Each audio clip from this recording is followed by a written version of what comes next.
안녕하세요 여러분, 준의 세계 준입니다. 오늘은요 제가 독신 숙소에 관련된 이야기를 한번 해볼까 합니다. 장교로 임관을 하면은 당연히 숙소가 제공이 될 텐데요. 그렇다면 간부들은 독신 숙소에서 어떤 걸 지원을 받을 수 있고, 그리고 어떤 것에 돈이 나가는지, 이것들에 대한 이야기를 해드리려고 합니다.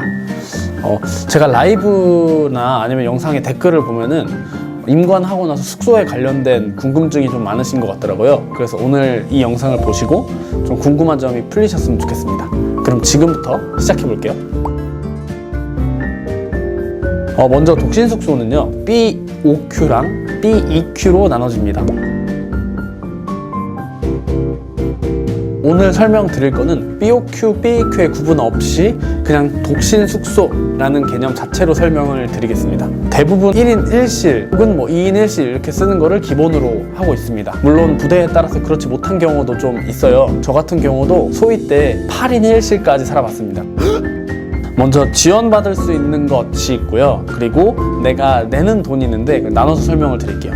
먼저 지원받을 수 있는 것 첫 번째는 말 그대로 집이죠. 집을 지원받을 수 있습니다. 그러니까 군인들이 임관을 하게 되면은 월세, 전세 이런 개념이 아니라 그냥 한 사람당 하나씩의 어떤 머물 공간들이 주어지는 거예요. 제가 살고 있는 이 17평짜리 아파트만 해도 전세가 약 1억 5천 정도가 되니까 젊은 나이에 많은 돈을 좀 세이브하면서 내 직장을 다닐 수 있다는 그런 장점이 있겠죠.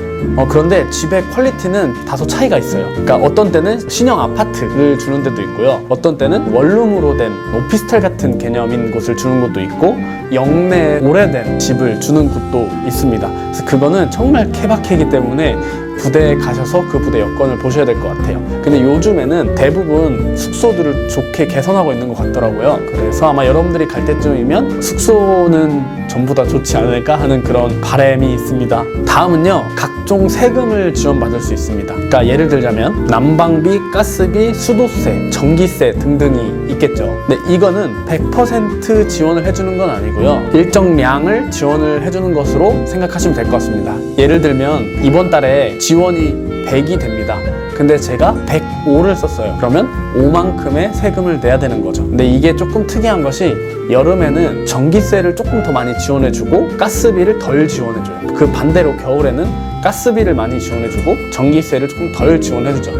이거는 계절에 따라서 우리가 쓰는 가전제품들이 다르잖아요. 그래서 그런 거를 좀 유동성 있게 적용을 한 것 같습니다. 제 경험상으로는 제일 많이 냈을 때는 한 5만 원에서 6만 원 정도 난방비를 냈던 기억이 있습니다. 이게 어떻게 보면 나라를 지키는 사람으로서 좀 걱정 없이 국방의 의무를 다할 수 있도록 해주는 우리 나라의 최고의 대우가 아닌가라는 생각이 듭니다. 정말 좀 자랑스럽게 생각하고 있었어요. 그리고 세 번째는요, 기본적인 가구들을 지원받을 수 있습니다. 그런데 이 지원해주는 가구도 어디는 엄청 많이 지원해주는데 어디는 조금밖에 지원을 안 해주는 경우가 있어요. 그래서 지금 설명드리는 것 같은 경우는 제가 어디 부대를 가든지 공통적으로 받았던 혜택에 대해서만 말씀을 드리겠습니다. 그리고 나머지는 그 이후에 또 말씀을 드릴게요. 먼저 첫 번째는 침대예요. 우리 용사들이 쓰는 그 철제형으로 된 침대 있죠? 그거랑 그 다음에 초록색으로 된 매트리스, 그거 두 개를 지원을 해줬습니다. 물론 그 위에 까는 이불 같은 거는 다 제가 가져와야 되고요, 당연히. 그리고 두 번째는 장롱이에요. 이게 장롱이라고 하기도 뭐한 게, 어디는 우리 용사들이 쓰는 철제로 된 그 장 있잖아요. 여러분들이 생각하시는 딱 군대 하면 생각나는 이런 거를 지원해줄 때도 있고요. 그 사무실용으로 쓰는 한 단짜리 그 옷 넣을 수 있게 해놓은 그거 있죠. 그거를 지원해 주는 데도 있습니다.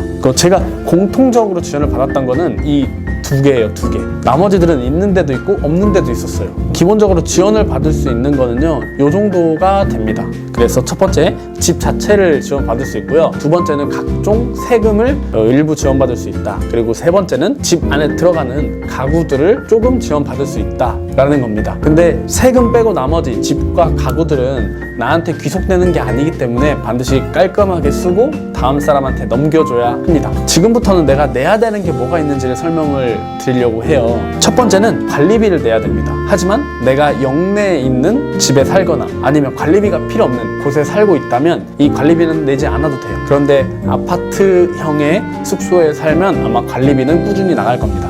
약 3만 원에서 5만 원 정도로 생각하시면 되고요. 분리수거를 해주시거나 아파트 계단 이런 것들을 청소하는 부분에서 돈이 나갑니다. 두 번째는요, 아까 지원해주는 가구가 있다고 했잖아요. 지원해주지 않는 가구나 가전제품에 대해서는 다 구매를 해야 합니다. 예를 들면 많이 필요한 것이 냉장고, 그리고 전자레인지, 그리고 책상, 의자, 세탁기 뭐 이렇게가 있겠죠. 그리고 중요한 거 말씀 안 드렸네요.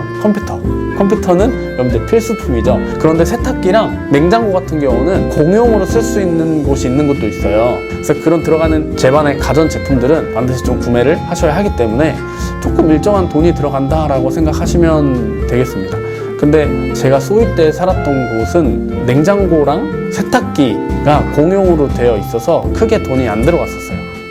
그리고 나머지 좀 자잘한 것들이 있는데요. 그거는 뭐 당연한 거죠. 쓰레기 봉투라든지 아니면 인터넷비, 그리고 TV 통신비 같은 것들은 당연히 제가 내야 됩니다. 지금까지 독신 숙소에 살면 지원받을 수 있는 것과 내가 내야 되는 것에 대해서 알아봤는데요. 지금이랑 조금 다를 수도 있어요. 그래서 여러분들이 혹시라도 알고 계신 것과 다르다면 댓글로 달아주시면 소통을 할 수 있을 것 같습니다. 기혼자 숙소 같은 경우는 조금 개념이 다르기 때문에 나중에 다시 한번 다른 편에서 다룰 수 있도록 하겠습니다. 그러면 여러분들 좋은 하루 보내세요. 다음 영상에서 봐요. 안녕.